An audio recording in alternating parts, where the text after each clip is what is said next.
Hi guys, welcome back. I am Dr. Sandeep Tiwari and I welcome to you on my YouTube channel.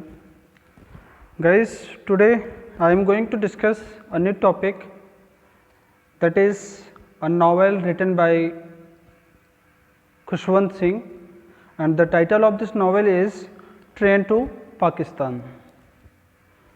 तो आज खुशवंत सिंह के इस novel train to Pakistan के बारे में हम डिस्कस करेंगे और हम ये भी डिस्कस करेंगे what he explained in this novel. तो चलिए स्टार्ट करते हैं। फर्स्ट ऑफ ऑल इसका इंट्रोडक्शन देख लेते हैं कि Khushwant Singh name is bound to go down in Indian literary history as one of the finest historians and novelists, a straightforward political commentator and social critic.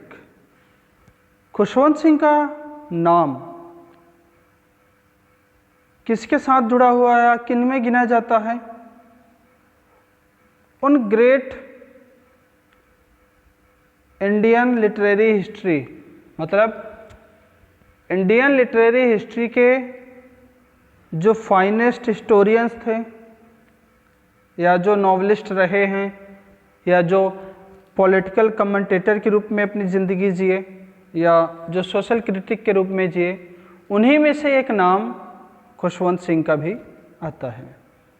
तो खुशवंत सिंह का नाम इंडियन लिटरेरी हिस्ट्री में एक फाइनेस्ट हिस्टोरियन के रूप में, नॉवलिस्ट के रूप में, स्ट्रेट फॉरवर्ड पॉलिटिकल कमेंटेटर, सीधे सीधे पॉलिटिक्स या पॉलिटिकल टॉपिक्स पे बोलने वाले, और सोशल क्रिटिक, सामाजिक आलोचक के रूप में जाना जाता है।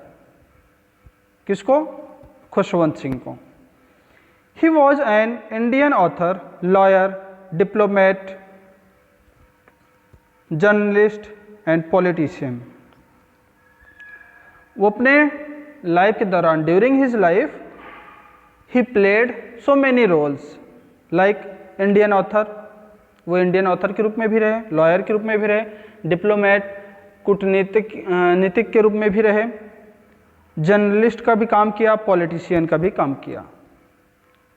His experience in The 1947 partition of India inspired him to write Train to Pakistan in 1956, which became his most well-known novel.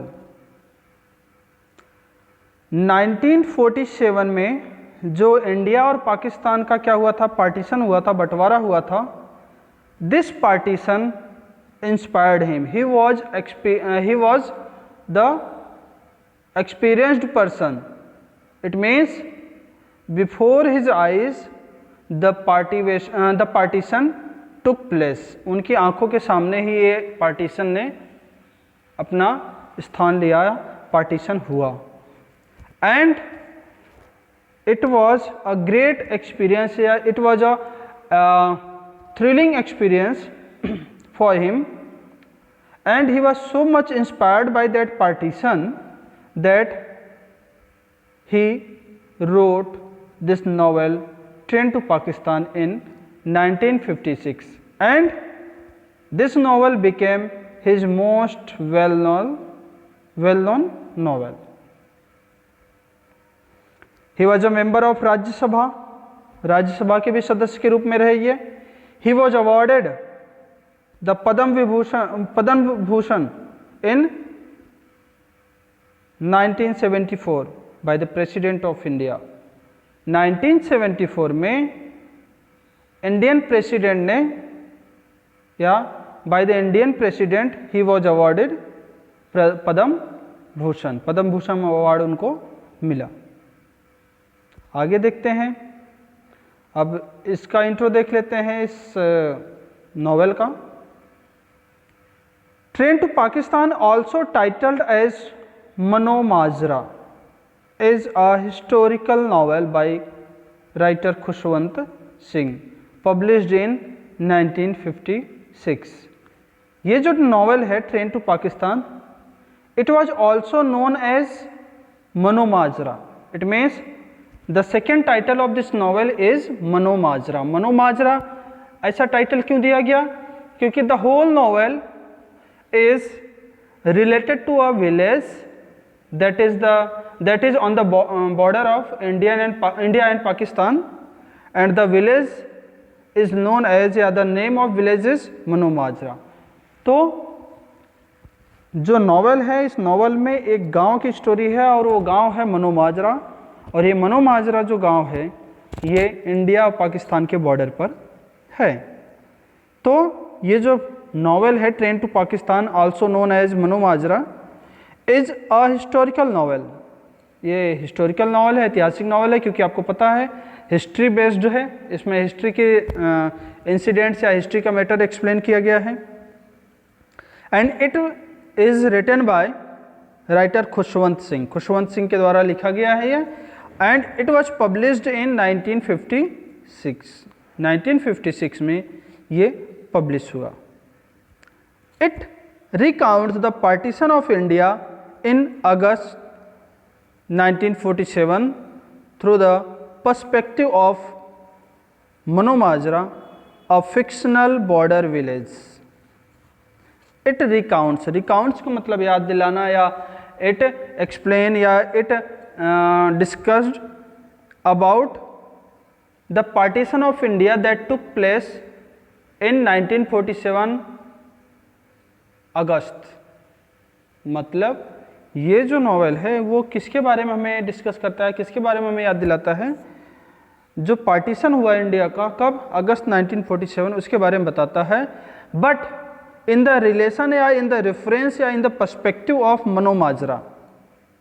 लेकिन ये पार्टीशन एक गांव के रिलेशन में बताया गया है, या गांव के संबंध में बताया गया है, और ये गांव है, it is a fictional border village. ये एक काल्पनिक गांव है जो कि बॉर्डर पे, इंडिया पाकिस्तान के बॉर्डर पर है। In this classical novel Khushwant Singh tells about Sikhs and Muslims who lived together in peace for 100 of years। इस नॉवेल में खुशवंत सिंह हमें ये बताते हैं कि कैसे मुस्लिम और सिख्स सैकड़ों सालों से एक साथ शांतिपूर्वक रह रहे थे। कब? Before the partition. And he also explained what happened to their peace after the partition. उनके पीस को क्या हो जाता है पार्टीशन के बाद, उसके बारे में भी डिस्कस किया है उन्होंने। The novel is based on the Hindu Muslim rights of 1947 which followed the partition of India। The novel is based on, ये नॉवल किस पे बेस्ड है? हिंदू मुस्लिम राइट्स। राइट्स मतलब दंगे। जो 1947 में हिंदू मुस्लिम दंगे हुए थे, उस दंगों के ऊपर ही ये नॉवल बेस्ड है। और ये दंगे कैसे हुए थे?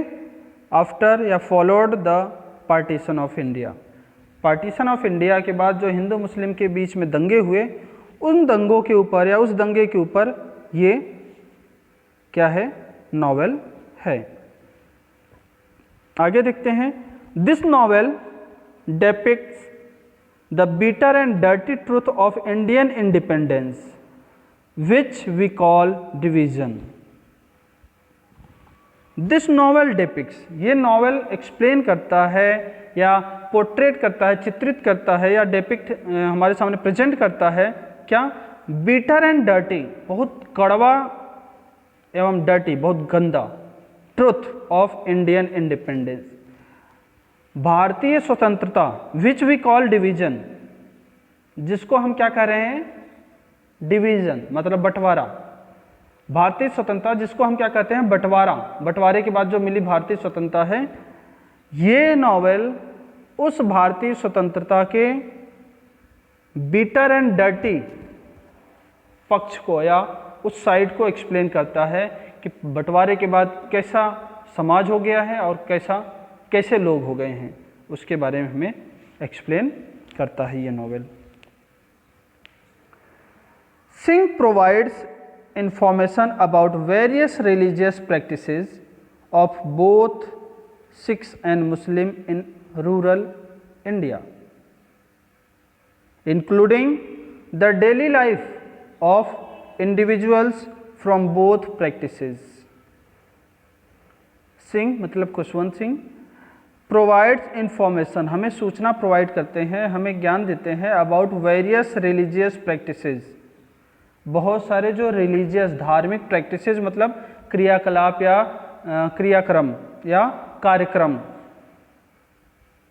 Of both Sikhs and Muslims in rural area, ग्रामीण भारत में सिखों के जो अपने धार्मिक अनुष्ठान या धार्मिक क्रियाकलाप हैं, मुसलमानों के जो अपने धार्मिक क्रियाकलाप हैं या कार्यक्रम हैं, उन सब चीज़ों के बारे में हमें खुशवंत सिंह इस नावल में बताते हैं। और साथ ही साथ ये भी बताते हैं including the daily life of individuals from both practices, और ये भी बताते हैं कि कैसे पर्सन्स का या कैसे ह्यूमन बीइंग का जो डेली लाइफ होती थी, उनकी जो डेली लाइफ होती, कैसे इन कार्यक्रमों से, कैसे इन प्रैक्टिसेस से जुड़े रहते थे। मतलब he explained the religious events, religious programmes of both Sikhs and Muslims, and also explained the people of both community how they are related to these practices, वो इसके बारे में भी हमें बताते हैं। For example, the practice of prayer for Muslim is mentioned in the novel and practices of Sikhs as well। जैसे कि फॉर एग्ज़ाम्पल जो मुस्लिमों की प्रैक्टिसेस हैं या जिसको आप नमाज कहते हो या अजान कहते हो, तो मुस्लिमों की जो प्रैक्टिसेस हैं, जो धार्मिक कार्यक्रमों के दौरान जो ये प्रेयर है, प्रार्थना है, जो नमाज है, उसके बारे में भी बताया गया है। और साथ ही साथ जो सिख्स हैं, जो सिख लोग हैं, उनके प्रार्थना, उनके पूजा के बारे में भी इसमें बताया गया है।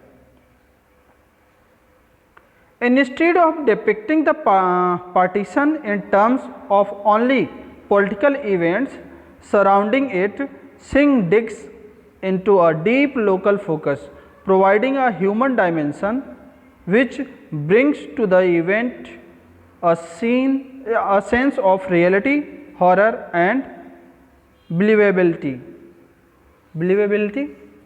विश्वास।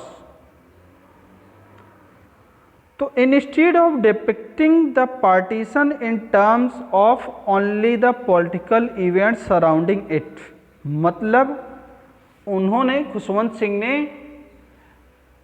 इसके बजाय, यानी पार्टीशन को पॉलिटिकल इवेंट के अकॉर्डिंग बताने के बजाय, मतलब कि उन्होंने ये बताने के बजाय कि पार्टीशन जो है पॉलिटिकल फैसला था या राजनीतिक कदम था और ये राजनीतिक कदम दोनों देशों के लिए आवश्यक था, ये सारी चीज़ें बताने के बजाय, मतलब पॉलिटिकल पॉइंट ऑफ व्यू से इस पार्टीशन को एक्सप्लेन करने के बजाय, ही एक्सप्लेन्ड या he focused on deep local scenes, जो लोकल सीन्स थे या जो लोकल ह्यूमैनिटी थी, उनके ऊपर फोकस किया उन्होंने। And provide a human dimension which brings, उन्होंने ह्यूमन डायमेंशन या ह्यूमन एरिया को एक्सप्लेन किया, which brings to the event a sense of reality, जो उस इवेंट को, उस पार्टीशन के लिए एक रियलिटी, एक हॉरर और एक बिलीवेबिलिटी के काम किया, उसके लिए काम किया। मतलब ये हो गया